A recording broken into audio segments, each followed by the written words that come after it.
കൊല്ലം കുന്നത്തൂരിലുള്ള പാകിസ്ഥാൻ മുക്കിന്റെ പേര് മാറ്റണമെന്നാവശ്യപ്പെട്ട് പഞ്ചായത്തിന് നിവേദനം നൽകി ബി.ജെ.പി. LDF ഭരിക്കുന്ന പഞ്ചായത്തിലാണ് പാകിസ്ഥാൻ മുക്ക് സ്ഥിതി ചെയ്യുന്നത്. കേരളത്തിൽ പാകിസ്ഥാൻ വേണ്ട എന്ന ജനം TV ക്യാമ്പയിനിൽ കൊല്ലത്തെ പാകിസ്ഥാൻ മുക്ക് വാർത്തയായിരുന്നു. ഇതിന് പിന്നാലെയാണ് ബി.ജെ.പിയുടെ നീക്കം. ജനം ഇമ്പാക്ട്.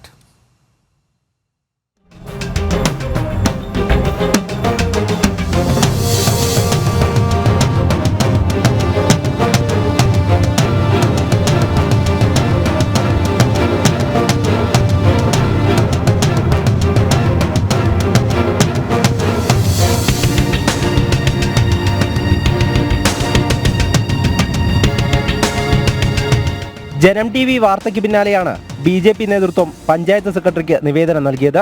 അടിയന്തരമായി പാകിസ്ഥാൻ മുക്കെന്ന പേര് നീക്കം ചെയ്യണമെന്നാണ് ആവശ്യം. കുന്നത്തൂർ താലൂക്കിലെ ഐവർകാല പടിഞ്ഞാറ് വടക്ക് വാർഡിലാണ് പാകിസ്ഥാൻ മുക്കെന്ന പേരിലൊരു സ്ഥലം. 7 പതിറ്റാണ്ടായി ഇവിടം ഇങ്ങനെയാണ് അറിയപ്പെടുന്നത്. എങ്ങനെയാണ് ഇത്തരത്തിലൊരു പേരുണ്ടായതെന്നതിന് നാട്ടുകാർക്കും വ്യക്തമായ വിവരമില്ലായിരുന്നു. ആർക്കും അറിയില്ല അങ്ങനെ പേര്, പുതിയ പേരിട്ടേക്കുന്നതായിട്ട്. അതുകൊണ്ടാണ് അത് പണ്ടുള്ളതുകൊണ്ട് ഒരു 55 വർഷത്തിൽ കൂടുതലായി പേര് വീണ്ടും തന്നെ. സ്ഥലത്ത് നമ്മുടെ ജനിച്ചോളുന്നതിന് മുമ്പ് നമ്മൾ പാകിസ്ഥാൻ എല്ലാവരും ജനിച്ചോളുന്ന 56 വർഷം മുമ്പേ, 60 എനിക്ക് ഓർമ്മ മുമ്പ്, എനിക്ക് 57 ഇതുണ്ട്. അതിന് മുമ്പേ ഇങ്ങനെ അറിയപ്പെടുന്നത്.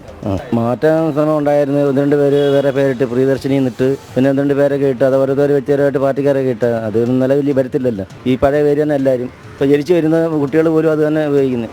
ഭാരതീയർക്ക് നേരെ ഭീകരാക്രമണം നടത്തിയ ശത്രുരാജ്യത്തിന്റെ പേരിൽ ഒരു നാട് അറിയപ്പെടുന്നത് നാട്ടുകാരിലും വിഷമമുണ്ടാക്കിയിരുന്നു. പിന്നെ നമ്മൾ വേറെ ഏതെങ്കിലും ഒരു സ്ഥലത്ത് ചെല്ലുമ്പോൾ എവിടെ വീടെന്ന് ചോദിക്കുമ്പോൾ നമുക്ക് ഈ പാകിസ്ഥാൻ മുക്കെന്ന് പറയുമ്പോൾ തന്നെ ആൾക്കാർ നമ്മളെ ഒരു വൃത്തികെട്ട രീതിയിലാണ് നമ്മുടെ അടുത്തൊരു ഒരു പെരുമാറ്റം. നമുക്ക് അതൊരു ഭയങ്കര ഒരു വിഷമമാണ്.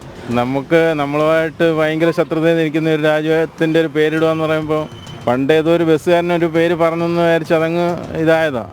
ഇപ്പോഴും അത് നിലനിന്ന് പോവുക. ഇത് എങ്ങനെയും ഒന്ന് ഒഴിവാക്കണമെന്നുള്ള നമ്മളെ എല്ലാവരുടെയും ഒരു ആഗ്രഹമാണ്. പ്രദേശത്തെ കച്ചവട സ്ഥാപനങ്ങളിലെ പരസ്യ ബോർഡുകളിലടക്കം പാകിസ്ഥാൻ മുക്കെന്ന പേരാണ്. ബസ്സുകളിലെ ബോർഡുകളിലും ഈ പേര് പ്രത്യക്ഷപ്പെട്ടിരുന്നു. പേര് മാറ്റാൻ മുൻപ് ശ്രമങ്ങളുണ്ടായിരുന്നെങ്കിലും പിന്നീട് പ്രാബല്യത്തിൽ വന്നില്ല. ഈ പേര് നീക്കം ചെയ്യണമെന്നാവശ്യപ്പെട്ട് കളക്ടർക്കുൾപ്പെടെ പരാതി നൽകുമെന്ന് ബി.ജെ.പി. നേതൃത്വം അറിയിച്ചു. ജനം, കൊല്ലം.